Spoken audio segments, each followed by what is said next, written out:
आज बाबा के अव्यक्त मुरली के अव्यक्त महावाक्य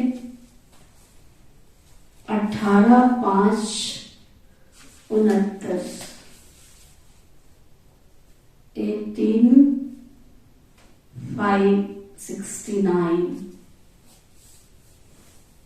आज विशेष बाबा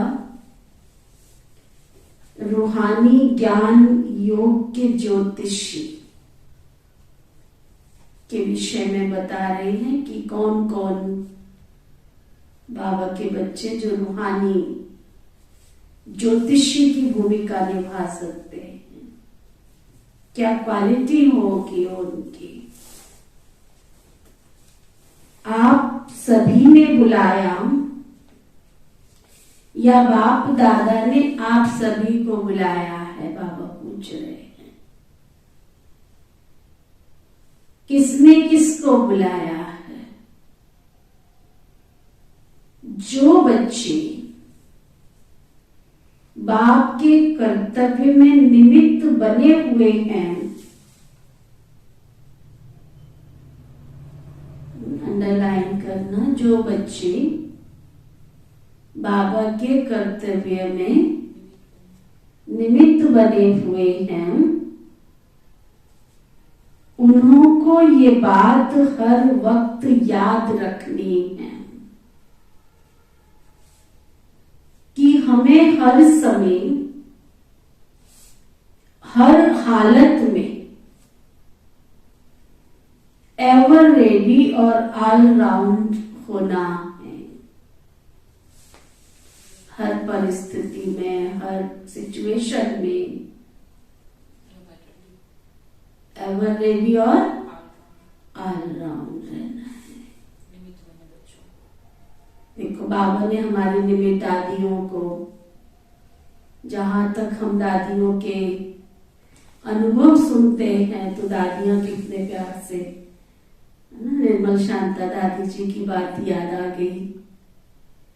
एक बार बाबा ने निर्मल शांता दादी को बुलाया और बाबा ने कहा, बच्ची ये चप्पल टूट गई है और ये चप्पल जोड़नी है। तो निर्मल शांता दादी ने बहुत प्यार से बोला बाबा को, बाबा मुझे थोड़े कोई जोड़ने आती है चप्पल, है ना। तो बाबा ने कहा, बच्ची चलने लगी हो तुम विश्व की महारानी बनने और तुमको चप्पल जोड़ने नहीं आती। बाबा ने कहा, चली हो तुम विश्व की महारानी बनने और तुमको चप्पल जोड़ना भी नहीं आती।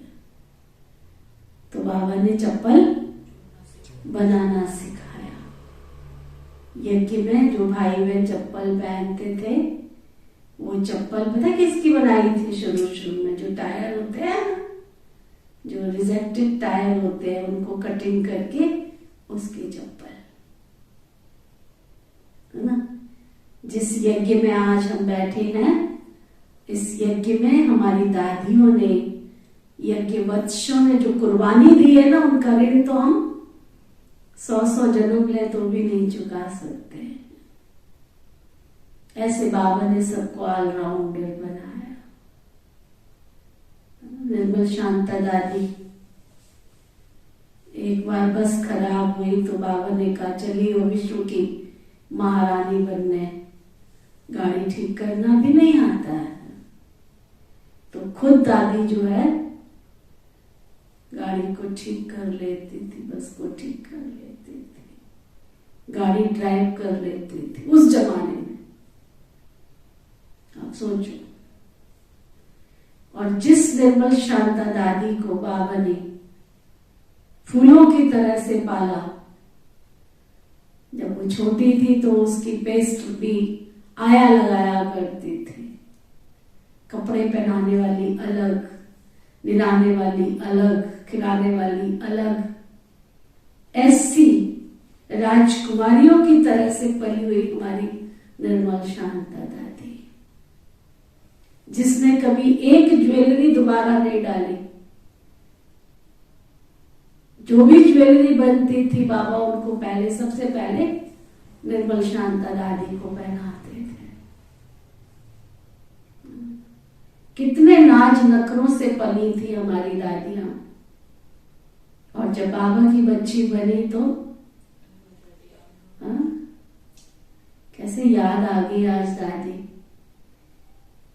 एक बार बाबा जा रहे थे तो बाबा ने देखा बड़ा सा देगड़ा, बड़ा सा पतीला, वो ऐसे ऐसे हिल रहा था। तो बाबा मम्मा दोनों साथ में थे। बाबा मम्मा ने कहा कि ये पतीला क्यों हिल रहा है इतना बड़ा, कोई भी आसपास दिख ही नहीं रहा था, ये पतीला क्यों ऐसे हिल रहा है। बाबा मम्मा ने झांक के देखा तो उसके अंदर निर्मल शांता दादी अंदर बैठकर पतीले को साफ कर रही थी, अंदर बैठकर। बाबा ने इशारे इशारे में मम्मा को कहा, मम्मा बच्ची को कुछ हो तो नहीं गया। तो बाबा ने बच्ची को पूछा, निर्मल शांता दादी को, तुम ये क्या कर रही हो। तो दादी ने बड़े प्यार से कहा, बाबा पतीला बहुत बड़ा है ना, तो बाहर से तो मेरा हाथ नहीं पहुंच रहा था, तो इसलिए मैं अंदर बैठ के इसको साफ कर रही थी। ऐसी थी हमारी दादियां जिन्होंने कभी पानी का गिलास नहीं उठाया और आज यज्ञ के 350 बच्चों का भोजन बनने वाला इतना बड़ा पतीला साफ कर रहे उसके अंदर बैठ करके। सुना, इतनी निर्माणता थी हमारी दादियों ने। ये नहीं कहा कैसे करूं, मेरे को क्यों काम दे दिया, ऐसे थोड़ी होता है। हर बात में क्वेश्चन, हमारी दादियों का कोई क्वेश्चन नहीं होता था। जो बाबा ने कहा जी बाबा, हाँ जी बाबा, इतना निश्चय था हमारी दादियों को कि बाबा ने कहा है माना वो काम हुआ ही पड़ा है। इतना निश्चय है कि हमारी दीदी ने जो कह दिया माना हुआ ही पड़ा है,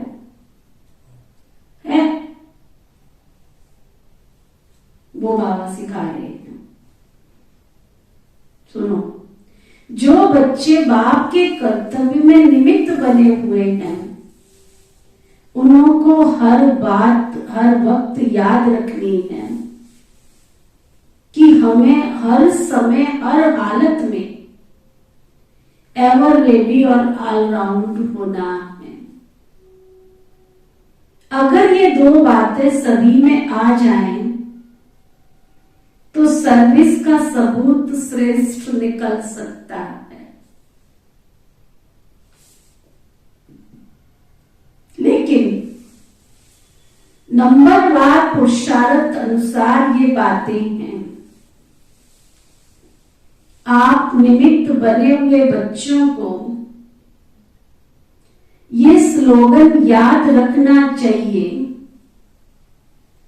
कि हम जो कर्म करेंगे मुझे देख और सभी करेंगे। मैं जो भी कर्म करूंगा मुझे देखकर और सभी करेंगे। हर समय अपने को ऐसा समझो जैसे ड्रामा की स्टेज पर सभी के सामने हम पार्ट बजा रहे हैं। एक होता है अपने आप से रिहर्सल, एक होता है स्टेज पर सभी के सामने पार्ट बजाना। तो स्टेज पर एक्ट करने वाले का अपने ऊपर कितना ध्यान रहता है। एक एक एक्ट पर हमारा हर समय अटेंशन रहता है। हाथों पर, पांवों पर, आंखों पर, सभी पर ध्यान रहता है।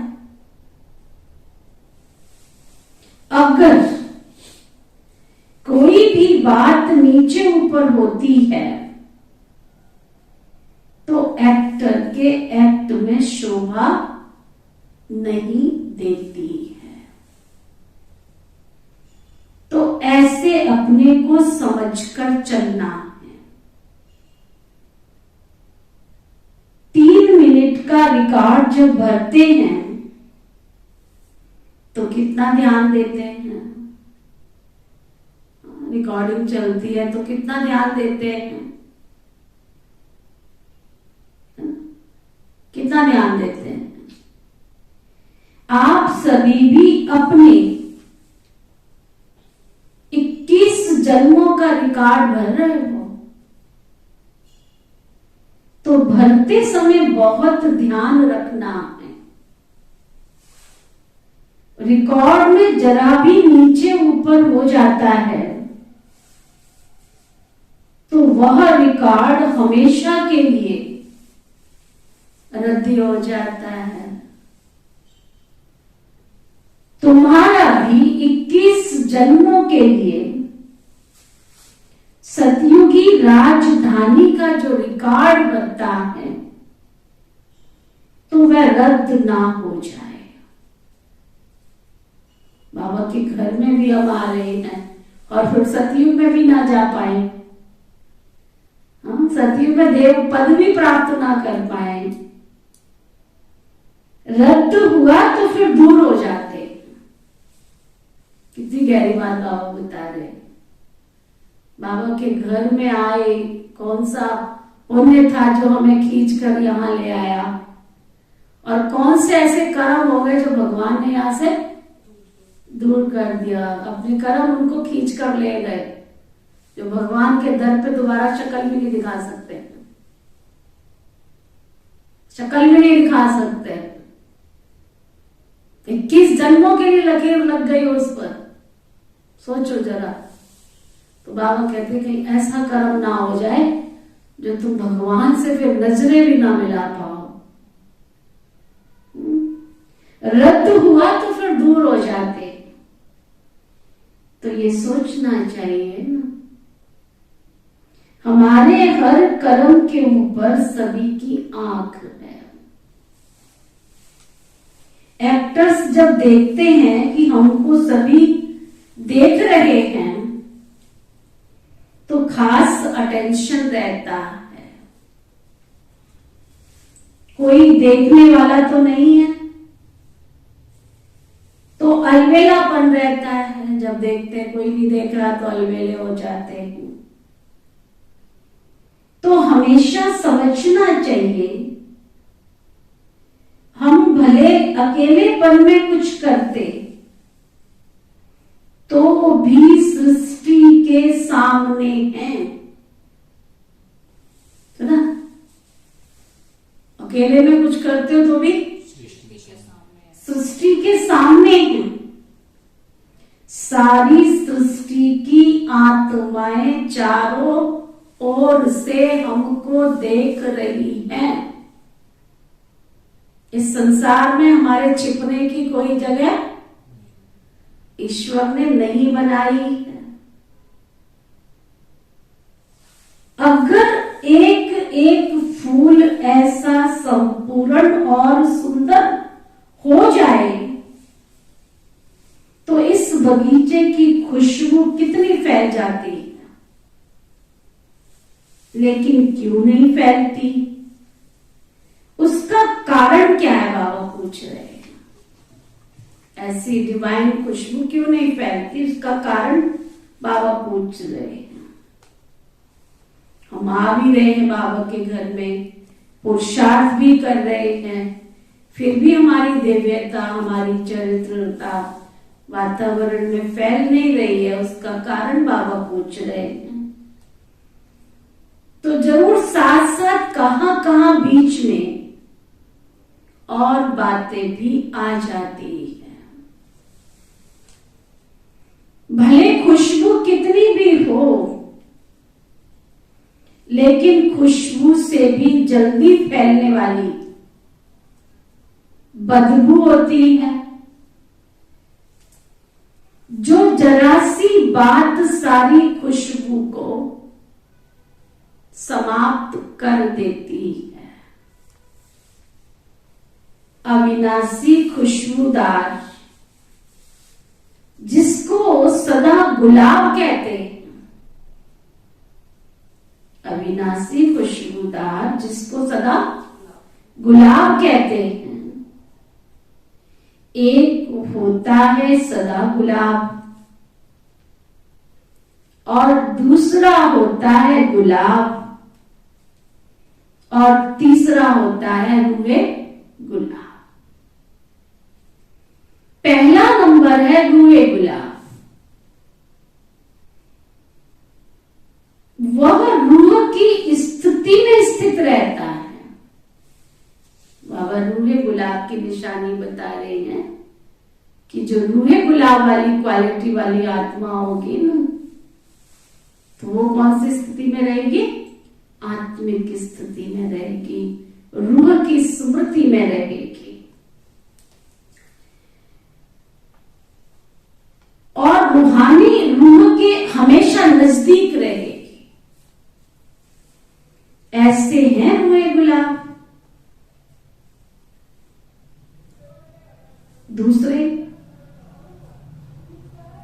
दूसरी क्वालिटी जो है वो फिर सर्विस में बहुत अच्छे रहते हैं। बाकी रूहानी स्थिति में कमी है उनके। सर्विस में धारणा में अच्छे हैं,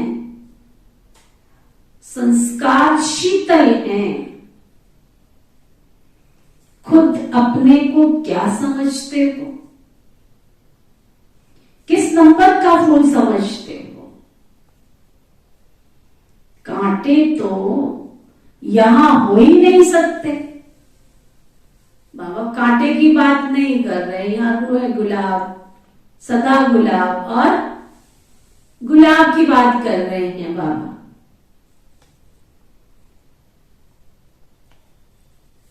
है तो सभी गुलाब, लेकिन गुलाब में भी फर्क है ना। जो रूहे गुलाब होंगे उनकी निशानी क्या होगी? आप लोगों को मस्तक की रेखा परखने आती है क्या? ज्योतिषी बने हो या नहीं बने हो? बाबा पूछ रहे। बाप दादा जो ज्ञान और योग की ज्योतिषी दिखाते हैं ना, उनसे क्या देखते हो? हरेक के मुखड़े से, नैनों से, मस्तक से मालूम पड़ता है। इसमें भी विशेष मस्तक और नैनों से मालूम पड़ता है। सबके मस्तक से और नैन से पता चलता है। इसमें भी विशेष मस्तक और नैनों से मालूम पड़ता है। आप ज्योतिषी बनकर हरेक को परख सकते हो क्या? नैनों में और मस्तक में वो रेखाएं रहती तो जरूर है। किसको परखना, ये भी एक ज्योतिषी विद्या है ना। कौन क्या है, कैसे है, ये भी बाबा कहते परखना, ये भी एक ज्योतिष विद्या है। तो ये जो विद्या है ना परखने की, ये कईयों में बहुत कम है। ज्ञान और योग सीखते हैं, लेकिन ये परखने की ज्योतिष विद्या भी तो जाननी है ना। कोई भी व्यक्ति आपके सामने आ जाए तो आप लोगों को तो एक सेकंड में उनके तीनों कालों को परख लेना चाहिए। एक तो पास्ट में उनकी लाइफ क्या थी, वर्तमान समय उनकी वृत्ति और दृष्टि, और भविष्य भविष्य में कहां तक ये रूहानी प्रारब्ध बना सकते हैं, यह भी जानने की प्रैक्टिस चाहिए। यूं ही नहीं मेहनत करते जाओ सामने वाले के ऊपर, पता लगे डाक के 3 पाती निकले। ये परखने की जो नॉलेज है ना, कईयों में बहुत कम है। तो अभी ये परख भरनी है, ये कमी जो है ना, इसको भरना चाहिए। वर्तमान समय जो आने वाला है उसमें अगर ये गुण नहीं होगा, अगर कमी हुई तो धोखे में आ जाएंगे। कई ऐसी आत्माएं आपके सामने आएंगी। देखो बाबा इशारा सन 1969 में दे दिया था, है ना। कई ऐसी आत्माएं आपके सामने आएंगी जो अंदर एक और बाहर से दूसरी होंगी, है ना। अंदर से कुछ और, बाहर से कुछ और। परीक्षा के लिए आएंगे, क्योंकि कई समझते हैं ना कि ये सिर्फ रटे हुए हैं, देखें तो सही इनके अंदर ज्ञान कितना। तो कई रंग रूप से आर्टिफिशियल रूप रखने में भी परखने के लिए आएंगे, भिन्न भिन्न रूप से देखने आएंगे। देखें, इसलिए ये ध्यान रखना है कि ये जो आई है ना आत्मा बाबा के घर में, जो आपके कांटेक्ट में आई है, वो किस लिए आई है, उसकी वृत्ति क्या है। और अशुद्ध आत्माओं की तो बड़ी संभाल करनी है। ऐसे ऐसे केस भी बहुत आएंगे जो उल्टी सुल्टी वृत्ति से चले आएंगे बाबा के घर। दिन प्रतिदिन पाप आत्माएं तो बहुत होते जा रहे हैं ना। आपदाएं, अकाले मृत्यु, पाप कर्म बढ़ते जाते, तो उनकी वासनाएं जो रह जाती हैं वह फिर अशुद्ध आत्माओं के रूप में भी भटकती रहती है। ये भी याद रखना। इसलिए यह भी बहुत बड़ी संभाल रखनी। समझ में आया? कौन से समय वो अशुद्ध आत्मा किस में प्रवेश कर जाएगी और किसके द्वारा उल्टा काम करा जाएगी, तुमको मालूम ही नहीं पड़ेगी। सामने वाले को तुम सोच रहे हो तो बंदा बहुत अच्छा था, इसको क्या हो गया, उसको कुछ नहीं हो गया, दूसरी आत्मा आके उससे उल्टा काम करा के चली जाएगी। बाबा कहते हैं इसलिए ये बहुत बड़ी संभाल रखनी। कोई में अशुद्ध आत्मा की प्रवेशता होती है तो उनको भगाने के लिए एक तो धूप जलाते और आग में चीज को तपाकर लगाते हैं और लाल मिर्ची भी खिलाते हैं। तो आप सभी को फिर योग अग्नि से काम लेना है। हर कर्म इंद्रियों को योग अग्नि में तपाना है। हे अर्जुन, तूने बहुत काल से अपनी कर्म इंद्रियों को सिखाया होगा। कैसे? आंखों को पाठ पढ़ाया होगा कि बुरे देखते हुए भी ना दिखाई दे। कानों को सिखाया होगा कि उल्टी सुल्टी बातें सुनते हुए भी सुनाई नहीं देवे, है ना। मुख से कभी उल्टा शब्द ही ना निकले, कर्म इंद्रियों से इधर बैठ जाओ उधर बैठ। देखो कितना अभ्यास चाहिए, तभी बच पाएंगे।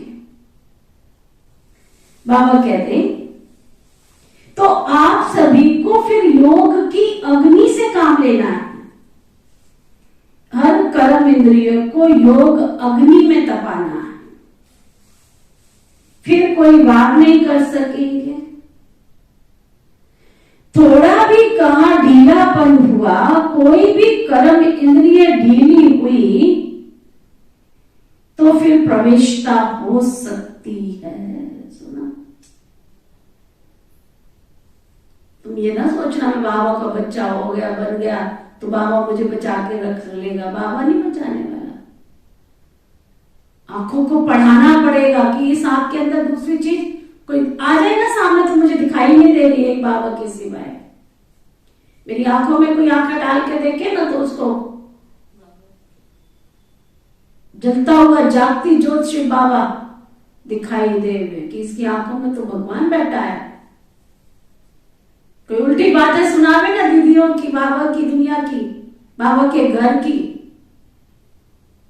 ना, तो उसको सुनाने की हिम्मत ही पैदा ना हो। वो बाबा कह रहे हैं वह अशुद्ध आत्माएं भी बड़ी पावरफुल होती हैं। वह माया की पावर भी बाबा कहते कोई कम नहीं होती। ये बहुत ध्यान रखना है। और कई प्राकृतिक आपदाएं भी अपना कर्तव्य करेंगी। उसका सामना करने के लिए अपने में ईश्वरीय शक्ति धारण करनी है। उस समय स्नेह नहीं रखना है। उस समय शक्तिशाली बनने की आवश्यकता है। इन सभी बातों में शक्ति रूप की आवश्यकता है।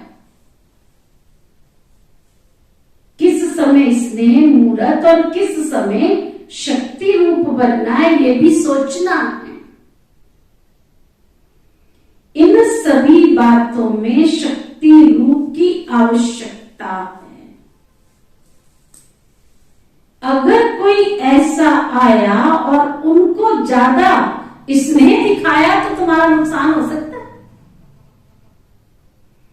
है। स्नेह बाप दादा और दैवी परिवार से करना है।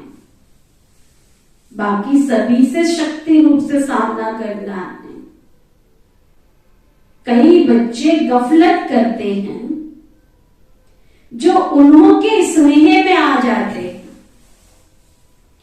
और वह स्नेह वृद्धि होकर के फिर कमजोर कर देता है। इसलिए अभी शक्ति रूप की आवश्यकता है। अंतिम नारा भी भारत माता शक्ति अवतार का गायन है। गोपी माता थोड़े ही कहते हैं। अब शक्ति रूप का पार्ट है। गोपिकाओं का रूप तो साकार में था ना, बाबा के सामने था ना। अभी अव्यक्त रूप से शक्ति का पार्ट है। हरेक जब अपने शक्ति रूप में स्थित होंगे तो इतने सभी की शक्ति मिलाकर कमाल करके दिखाएगी। यादगार के रूप में अंतिम चित्र कौन सा दिखाया? पहाड़ को अंगुली देने का। अंगुली शक्ति देने की निशानी है ना। इससे कलयुगी पहाड़ खत्म होगा। दिखाते हैं ना, गोवर्धन पर्वत उठाया, कलयुगी पहाड़ उठाया। इसमें हरेक के अंगुली की दरकार है। बाबा कहते हैं अभी वह अंगुली पूरी रीति नहीं दी है। अंगुली देखिए ना, चिड़नी अंगुली देखो कितने पुर होते हैं उसमें। 3 पुर होते, कईयों के 4 भी होते, 3 पुर होते, तन मन धन। बाबा कहते उठाते तो जरूर है, परंतु कोई की कभी सीधी, कोई की कभी टेढ़ी हो जाती है। जब तुम्हारी अंगुली पूरी होगी तो प्रभाव निकलेगा। मतलब जब पूरी रीति, तन भी, मन भी, धन भी, किसी भी कार्य में जब लगाते हो अपना, एक जैसे अंगुली देनी है ना। पूरा तन भी, मन भी, धन भी, समय भी, संकल्प भी, पूरा। इस कलयुगी पहाड़ को जल्दी अंगुली देकर फिर सतयुगी दुनिया को लाना है। साकार के साथ स्नेह है। बाबा कहते हैं अगर ब्रह्मा बाबा से तुम्हारा प्यार है, स्नेह है, तो जल्दी जल्दी इस पुरानी दुनिया से चलने की तैयारी करो। तो ना आप कहेंगे अभी तो सर्विस कहाँ हुई, लेकिन सर्विस रुकी भी तो किसके लिए है, ये भी तो सोचो। अगर आप हरेक शक्ति रूप में स्थित हो जाओ तो ना आपका शक्ति रूप प्रत्यक्ष हो जाए। अंदर शक्ति माना मैं देवी हूं, मैं शक्ति हूं, देने वाली हूं, उस रूप में। तो जो आपके भूले भटके भगत है ना, न चाहते हुए भी चुंबक की तरह चकमक होकर आ जाएंगे, फिर देरी नहीं लगेगी। बाबा कहते अपने देवत्व को भी तो जगाओ अंदर से। तो जब देवत्व जग जाएगा तो भगत भी जो छिपे होंगे दूर दराज वो अपने आप खिंच के चले आएंगे। समझा?